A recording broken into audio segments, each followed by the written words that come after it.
Per fer l'activitat d'avui necessitem xocolata per fondre o xocolata de postres per fer cobertura.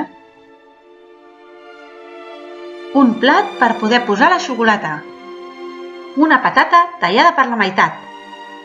Jo m'he aventurat i n'he fet 3. En primer lloc, els he fet a les 3 un tall en vertical. La primera l'he deixat així, llisa. A la segona li he fet uns talls en zig-zag i a la tercera li he fet talls en paral·lel. També necessitarem paper o cartolina. Per protegir la taula farem servir un estalvi, però si no en teniu cap, no passa res. Farem un megatruc. Podem demanar una mica de paper de filmar, d'aquell transparent per embolicar entrepans. I ben estirat, podem folrar tota la taula. Jo faré servir les dues coses.